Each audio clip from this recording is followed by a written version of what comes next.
you step into an elevator. It starts going down fast. What would happen if you jumped right when it started going down? Would the ceiling hit your head? Ouch. Do you stay suspended in the air while the elevator plummets down? Let's examine the elevator problem one step at a time. First, consider a scale. You know, the kind of scale you weigh yourself on. When you step on a scale to weigh yourself, there are two forces involved. One, gravity pulls you down. Two, the scale pushes you up. What? You didn't know a scale could push? Of course it can. If it didn't push up on you, you would go crashing through the floor. This upward push is called the normal force. And yes, it is normally there. Since you're just standing there on the scale, you're not moving. Therefore, you're not accelerating.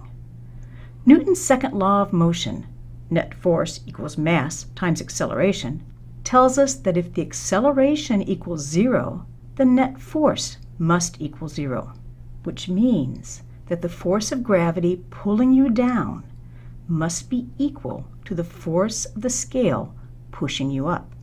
Now let's suppose you're standing on that scale in an elevator. At first, the elevator is standing still, so you and the scale are standing still. The two forces on you are equal and opposite. Well, you can read how hard the scale is pushing by looking at it. We call that your weight. Then the elevator starts falling down. You and the scale are in the elevator, so you are falling down too, faster and faster. That means you are accelerating downward. Now there is a net force in the same direction as the acceleration, down. Since gravity hasn't changed, that must mean the scale isn't pushing up as hard.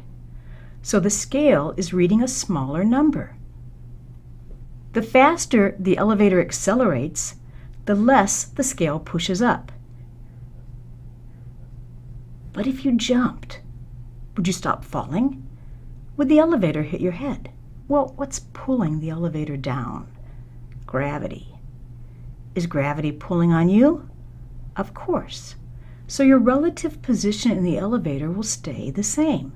The ceiling will only hit you if you can jump up to the ceiling. Now consider what would happen if the elevator accelerated upward. And even more frightening, if someone snuck in and cut the cable holding the elevator, what would happen then? Think about it.